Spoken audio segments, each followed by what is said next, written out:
Hello दोस्तों, good evening. मैं CP sir आप सभी का स्वागत करता हूं। आइए आज हम समझते हैं भाग की लंबी विधि पर आधारित प्रश्न। ठीक है, तो सबसे पहला काम हम इनका सूत्रांश देखते हैं। सूत्र क्या होता है, ये हमारा भाग की प्रक्रिया है। सबसे पहले यहाँ जो लिखा होता है इसे हम कहते हैं भाजक। क्या कहते हैं? भाजक। इसके अंदर जो लिखा होता है उस संख्या को कहते हैं भाज्य, और यहाँ जो लिखा होता है उसे कहते हैं भागफल। और पूरी प्रक्रिया करने के बाद जो नीचे बचता है इसे कहते हैं शेषफल। ठीक है, ध्यान दीजिएगा।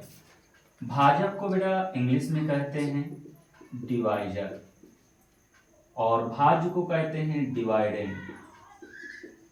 डिवाइडेंट, ठीक है, क्या कहते हैं? डिवाइडेंट। ठीक है, ये हमारा हो गया डिवाइडेंट। और भागफल जो होता है इसे कहते हैं कोसेंट। QUETIENT, quotient. ठीक है, क्या कहते हैं? कोसेंट कहते हैं। यहाँ पर थोड़ा सा ध्यान देना, QUOTIENT, कोसेंट। ठीक है, और जो ये होता है रिमाइंडर। रिमाइंडर, ठीक है, ये समझ में आया? जो यहाँ पर लिखा है वो आपका भाजक यानी डिवाइजर होता है, जो यहाँ है वो आपका डिवाइडेंट होता है, और जो यहाँ लिखा होता है इसे कहते हैं कोसेंट, और यहाँ जो लिखा होता है इसे कहते हैं रिमाइंडर। ये हमारी भाग की लंबी प्रक्रिया पर आधारित प्रश्न होता है। सबसे पहले अब आते हैं इनके सूत्र। तो देखिए यहाँ पर जो सूत्र होता है वो क्या होता है, यहाँ पर ध्यान दीजिए। भाज्य, भाज्य बराबर जो होता है आपका वो होता है भाजक गुणे भागफल धन शेषफल। क्या होता है? ये धन हमारा शेषफल। ये पहला सूत्र हो गया। ठीक है, पहला अगर हमें भाज्य ज्ञात करना है तो ये होता है भाजक गुणे भागफल धन शेषफल।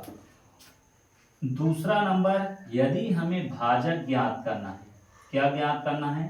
भाजक ज्ञात करना है, तो ध्यान दीजिए कि भाजक बराबर होगा भाज्य माइनस शेषफल।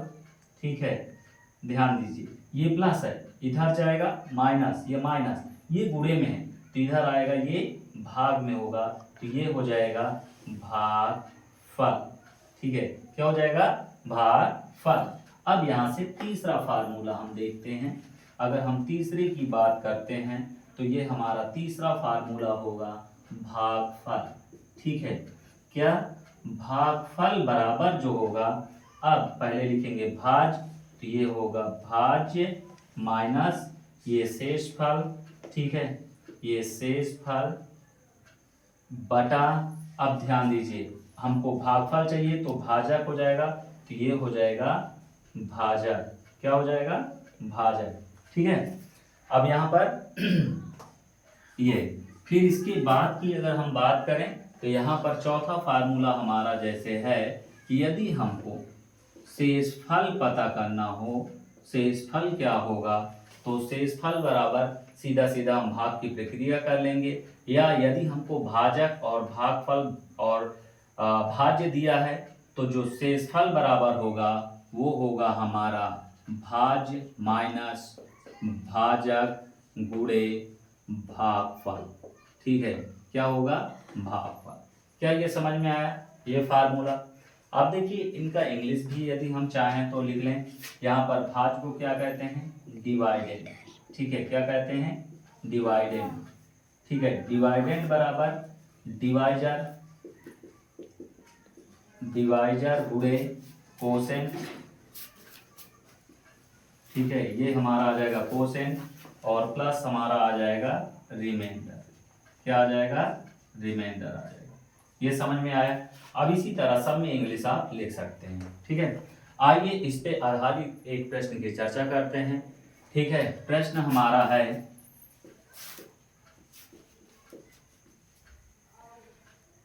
प्रश्न जो हमारा है, एक प्रश्न की चर्चा करते हैं कि 1265 में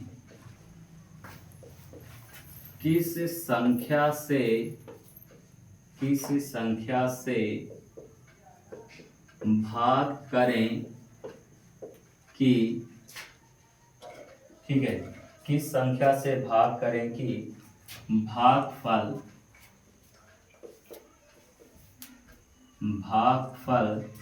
84 तथा शेषफल हमारा जो है 5 प्राप्त हो, शेषफल 5 प्राप्त हो। ठीक है, शेषफल कितना प्राप्त हो? 5 प्राप्त हो। ये प्रश्न है। अब इसको हल करते हैं, ध्यान दीजिएगा। समझिए, कह रहा 1265 में किस संख्या से भाग करें कि भागफल 84 तथा शेषफल 5 प्राप्त हो। शेषफल हमारा कितना प्राप्त हो? 5। तो 1265 में ये मान लेते हैं हमारा क्या है? 1265 है। अब इसमें हम मान लेते हैं x से भाग किए तो हमारा ये कितना आया? 84 भागफल आया और शेषफल हमारा कितना हुआ? 5। अब हमको यहाँ से देखिए क्या मिलता है, यहाँ पर हमको दिया क्या है? भाज्य बराबर कितना दिया है? 1265। भागफल कितना दिया है? भागफल जो हमारा दिया है वो 84 दिया है।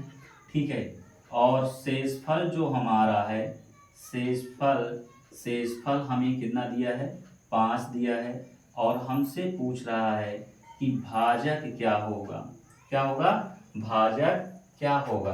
तो देखिए, अब यहाँ से फार्मूला हमारा क्या है? भाजक बराबर, ध्यान दीजिएगा, ये आपका फार्मूला लिखा है कि भाजक बराबर जो फार्मूला होगा, अब चूंकि हम जानते हैं कि भाजक बराबर फार्मूला क्या होगा?